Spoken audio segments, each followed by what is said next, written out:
asked the Chazonish, what was the Hatzlacha of the Mir Yeshiva that it existed and thrived through so many years and it has Hatzlacha today?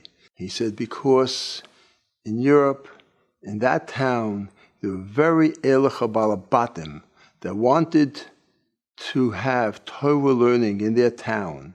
And it was the Balabatim that decided by themselves that they want to put together a moised of Torah that would be sitting learning Torah Lishma. And through these Balabatim, and through their friends, and through the people that they worked together, came the Mir Yeshiva.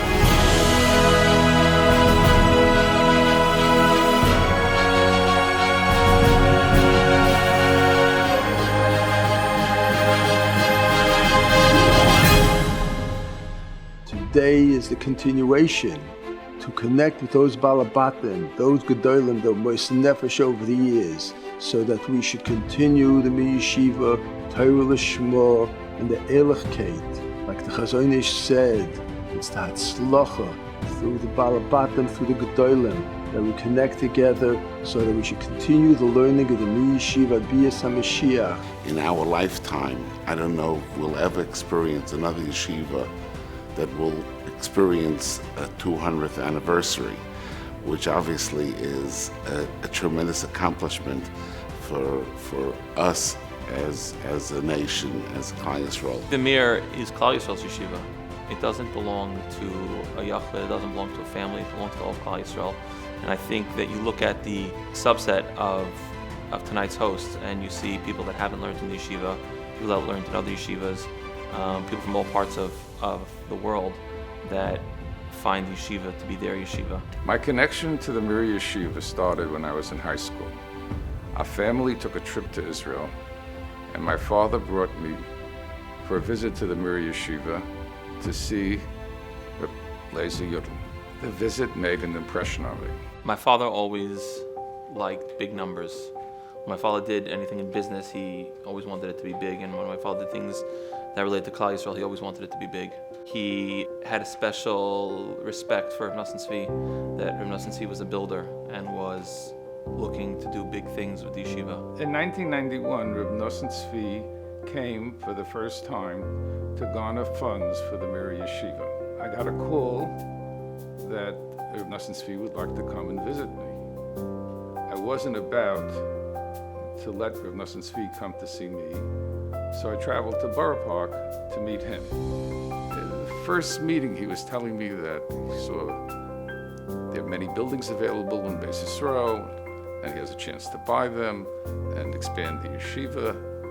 Would I help him? What remains about that meeting is the first meeting. He already spoke about expansion. His agenda was all about learning. And he felt that learning is our lifeline, and the more Torah we have, the more happiness we'll have in our lives. The last meeting I had with him about supporting the yeshiva before he passed away. In that meeting, he was in very good spirits, and he started to tease me. He said to me, Shimon, what would you say about doubling the size of the yeshiva? What would I say?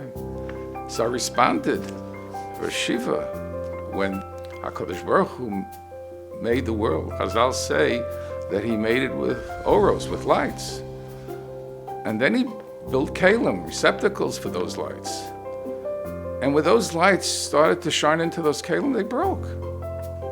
So he made tzimtzum. He limited the power of those lights so the kalim shouldn't break. So we see that even in this world, if you want to function, even the Ribono Shel Olam has to operate with limits. He looked at me and said, Torah has no limits. Shiva had a tremendous need to be personable to everybody. His Ahavas Yisrael was unmeasurable. He loved people. He loved to see happy people. He loved to see, especially his Talmidim were the most important to him. Family life, everything around Rosh Hashiva was all about Simchas HaChayim. My daughter had a friend, Miriam DeVoe Finer. Unfortunately, she lost her father at a very young age. The mother wanted a role model for her boys. Reb Nosson Tzvi started to write the boys a Divrei Torah. And Reb Devorah wanted also to be part of this correspondence, but she's 4 or 5 years old, she couldn't write. So her mother suggested, why don't you send a picture? And she did, and Reb Nosson Tzvi sent back a picture of a big heart. They were family to the extent that Reb Nosson Tzvi kept a picture of the family in his wallet.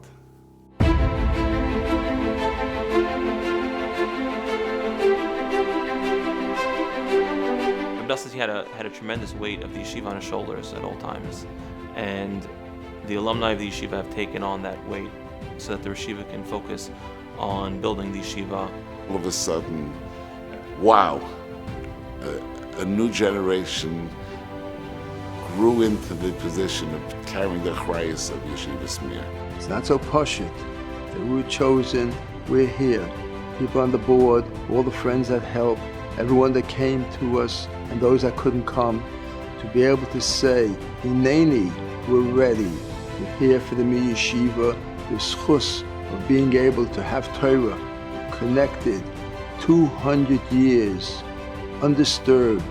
From these Elach Yidden, we are the Yidden of today. Connecting with the Rosh Yeshivas, we'll be successful and see Bias and Mashiach and have Nachas from all of us.